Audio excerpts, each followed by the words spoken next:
So, Star Fox Guard comes packed in for free with Star Fox Zero, clearly the side dish in Wii U Star Fox installment. Instead of flying around in an R-Wing shooting enemies out of the sky, you're controlling the security system of a mining facility owned by Grippy, Slippy's uncle. So how does this one play? Really well, as a matter of fact. The entire game consists of missions that each will have you setting up cameras around a facility using the gamepad's touchscreen. After setting them up, begin the mission and robots will start pouring in through the various entrances and try to make their way to the center of the maze-like facility to steal the mine's resources. Why are there so many entrances in a place containing such valuable materials?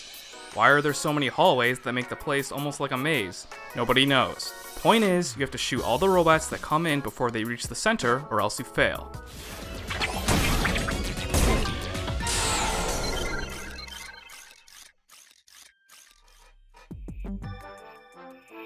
All 12 camera views are shown around the edge of the TV screen. The camera you're currently controlling is right in the middle of the screen. The gamepad gives you a top-down perspective, showing the entire facility, all the cameras, and the real-time location of enemies. Every camera has a laser gun attached. Tap the camera on the touchscreen to control with either the left or right stick and press any button or trigger to shoot. You'll be looking at your TV as you aim, so in this sense it plays like a first-person shooter, except you're stationary. Cameras can be moved during a mission, so if a camera is destroyed or otherwise incapacitated, you can adapt to the situation. Missions are very short, but they will keep you on guard.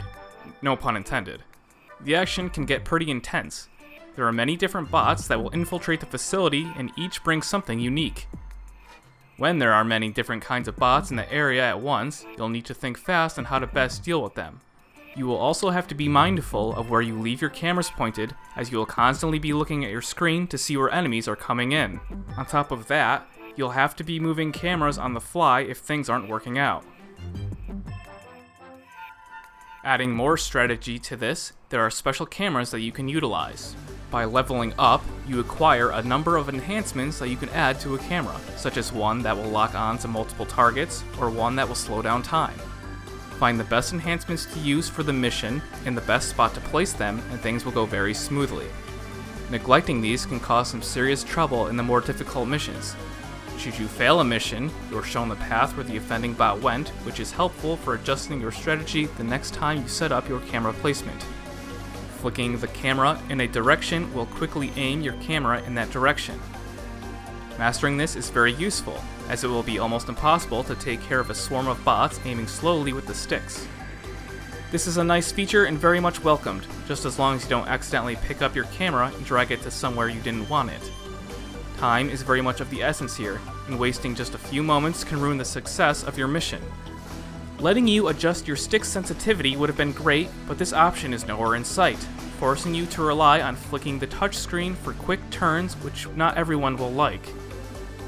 Between all these elements that are necessary to pay attention to, the small amount of time these missions last will keep you engaged during the whole thing.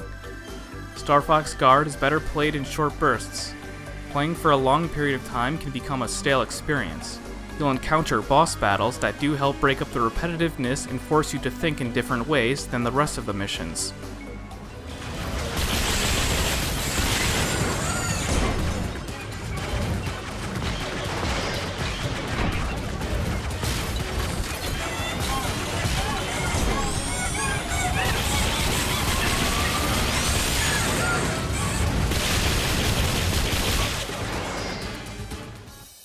Additionally, extra missions will unlock as you progress.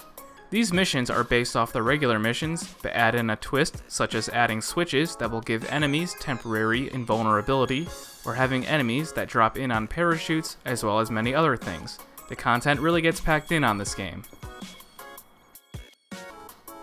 Looking back and forth between the TV screen and the gamepad can become jarring at times. Different stealth bots show up only on the big screen or only on the radar on the gamepad, showing up as invisible on the cameras. Using a stylus and an analog stick at the same time can also feel awkward, as you have to tap the cameras shown on the touchscreen. There's no reason the camera views could not have been put around the edges of the gamepad screen. This way, you wouldn't be forced to look back and forth as much, and would allow you to tap the edge with your thumb and hold the controller like a normal controller. And as stated before, giving you the option to turn up the aiming sensitivity would get rid of the need to swipe the touchscreen for turning around quickly. However, it does still work well enough once you get used to it, so we can let that slide. Star Fox Guard is compatible with the Fox and Falco amiibo. Once a day, per amiibo, you can tap them during mission setup to allow an airstrike. If things get out of your control, call in the airstrike and Team Star Fox will fly in with their R-Wings and wipe the map of all enemies. This is a good safety net. However, this really could have just been a feature of the game without making players spend extra money on amiibo if they don't already have them. At least the airstrikes aren't necessary to complete the game.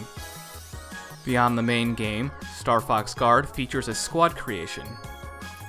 As you encounter new bot types in the main game, you can use them in your own squad online. Creating a squad lets you choose from the existing maps and place bots at any entrance you like and the time slot that they come in. It allows you only so many bots per time slot, so you'll need to get creative to make a difficult mission. Missions you create get a course ID so you can share them for others to play.